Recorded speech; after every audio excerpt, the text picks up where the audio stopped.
प्रधानमंत्री नरेंद्र मोदी ने 3 तलाक, इंस्टेंट 3 तलाक के मुद्दे पर भी विपक्ष को घेरा। उन्होंने कहा कि जो भी 3 तलाक के पक्ष में बात करते हैं वो लोग मुस्लिम बेटियों के साथ अन्याय कर रहे हैं।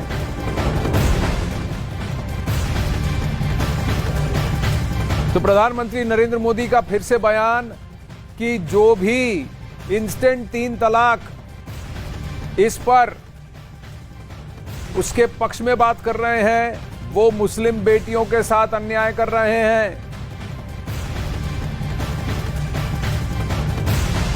जो भी 3 तलाक के पक्ष में बातें करते हैं, 3 तलाक की वकालत करते हैं, ये वोट बैंक भूखे लोग मुस्लिम बेटियों के साथ बहुत बड़ा अन्याय कर रहे हैं। बेटियों को ही अन्याय होता है इतना नहीं, पूरे परिवार तबाह हो जाते हैं, माता पिता भाई सब दुखी हो जाते हैं। और देखिए दुनिया के अनेक मुस्लिम बाहुल्य देश, इसका इस्लाम से संबंध होता तो दुनिया का कोई मुस्लिम देश 3 तलाक खत्म नहीं करता। मुस्लिम बाहुल्य देश जहां पूरी तरह इस्लाम राज्य है वहां भी 3 तलाक बंद कर दिया है। अगर 3 तलाक इस्लाम का जरूरी अंग है तो पाकिस्तान में क्यों नहीं होता भाई? अगर 3 तलाक इस्लाम का जरूरी अंग है तो इंडोनेशिया में क्यों नहीं होता? अगर 3 तलाक इस्लाम का जरूरी अंग है तो कतर, जॉर्डन, सीरिया, बांग्लादेश, ये तो सारे मुस्लिम बस्ती वाले देश हैं, वहां पर उनको बंद क्यों कर दिया? अमिताभ सिन्हा हमारे साथ मौजूद हैं। 3 तलाक पर भी बहुत सख्त टिप्पणी और खासकर उन दलीलों को लेकर जो कि कोर्ट में दी गई और कई सारी पार्टियों ने दी, और कहा कि जब इस्लाम बहुल देश और जहां शरीयत लागू है वहीं उन देशों में अगर इसको हटा दिया गया है तो फिर आप कैसे भारत में इसकी पैरवी कर सकते हैं? तो आप कैसे इस्लाम के पक्ष में हो सकते हैं? सही के पक्ष पर जो चीज इस्लाम में अनिवार्य नहीं उसकी जिद क्यों कर रहे हैं?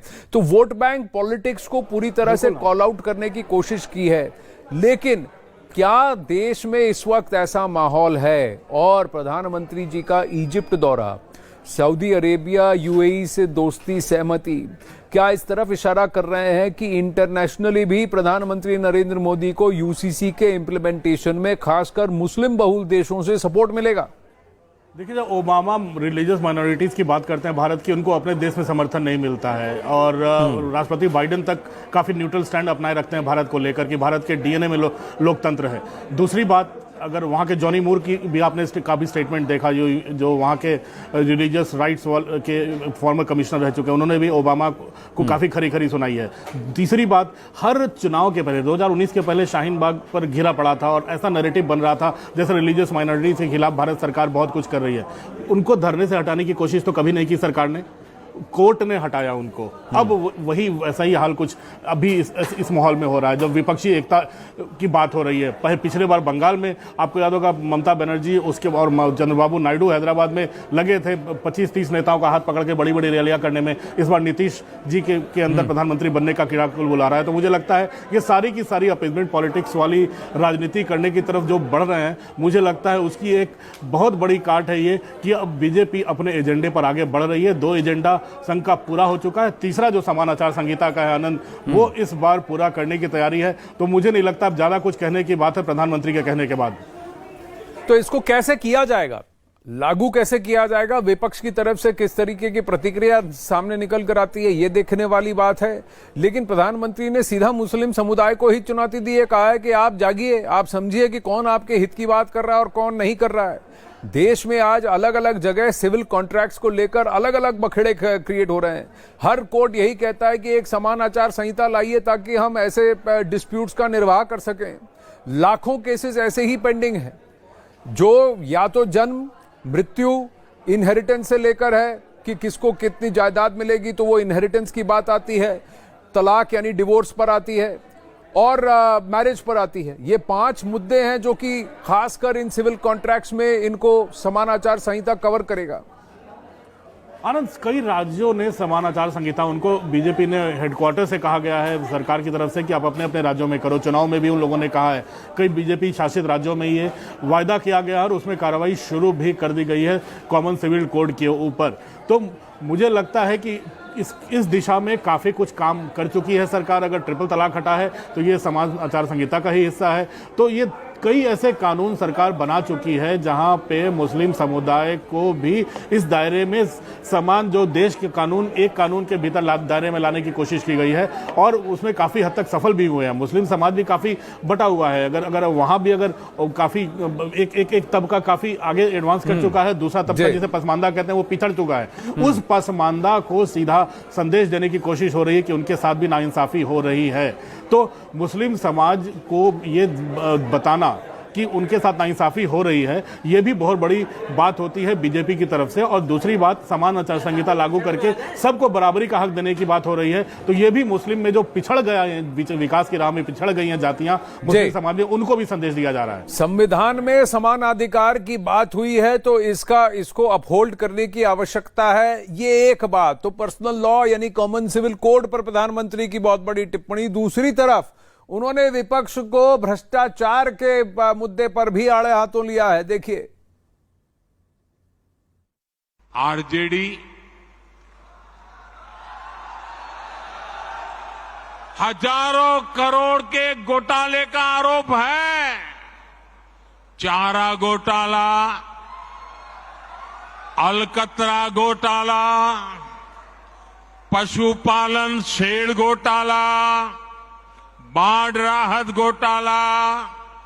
आरजेडी के घोटालों की इतनी लंबी सूची है, अदालतें भी थक गई, एक के बाद एक सजा घोषित करती चली जा रही है। अब वहीं कार्यकर्ताओं को संबोधित करते हुए प्रधानमंत्री नरेंद्र मोदी ने पसमंदा मुसलमानों का मुद्दा भी उठाया। उन्होंने विपक्ष पर आरोप लगाया कि मुसलमानों को वोट लेकर उनकी आवाज को दबाया गया है। मैं देखता हूं कि जो हमारे पसमंदा मुसलमान भाई बहन हैं, ये वोट बैंक की राजनीति करने वालों ने हमारे जो पसमंदा मुसलमान भाई बहन हैं, उनका तो जीना भी मुश्किल करके रखा हुआ है। वो तो तबाह हो गए, उनको कोई फायदा नहीं मिला है। वे कष्ट में गुजारा करते हैं, उनकी आवाज सुनने के लिए कोई तैयार नहीं है। उनके ही धर्म के एक वर्ग ने पसमंदा मुसलमानों का इतना शोषण किया है, लेकिन इसके ऊपर कभी देश में चर्चा नहीं हुई। जो पसमंदा मुसलमान है, उन्हें आज भी बराबरी का हक नहीं मिलता, उन्हें नीचा और अछूत समझा जाता है।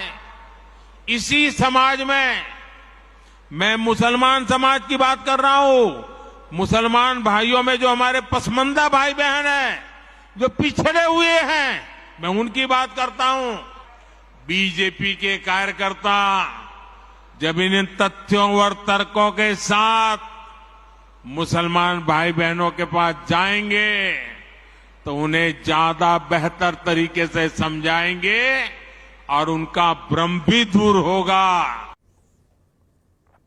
अमिताभ सिन्हा हमारे साथ हैं। पसमंदा मुसलमानों की बात की, मुसलमानों में पिछड़े वर्ग की बात की। सबसे पहली बात उन्होंने ये जातिवाद सिर्फ हिंदू समाज में है, इस भ्रम को तोड़ने का काम किया।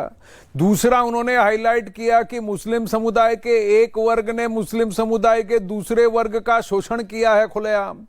तीसरा, पसमंदा मुसलमानों पर आह्वान किया कि देखिए हमारी नीतियां किसी के साथ भेदभाव नहीं करती, आप भ्रम का चश्मा खोल दीजिए। बीजेपी के कार्यकर्ताओं को संदेश, बहुत सारे मैसेजेस एक साथ दे गए प्रधानमंत्री नरेंद्र मोदी। बिल्कुल, पसमानदा का एक ऐसा मुद्दा है जो आपको याद होगा, अगर 2005 से लेकर 10 तक नीतीश कुमार ने इन्हीं पसमानदा मुसलमानों का वोट बैंक अपनी तरफ किया था। मुसलमानों को भी बांटने में वो सफल हुए थे। अगर अपर कास्ट मुस्लिम अगर आरजेडी की तरफ गए थे तो पसमानदाओं ने बड़ी मात्रा में नीतीश कुमार को वोट दिया था जब वो बीजेपी के साथ थे। बीजेपी के साथ थे, वो जानते थे मुसलमान वोट नहीं देंगे, तो ऐसे में उन्होंने पसमानदाओं को साधा था। उसके बाद बीजेपी ने भी इसी यही राह पकड़ी थी। जो जानती थी पसमानदा मुसलमान विकास की राह में बहुत पीछे छूट गए।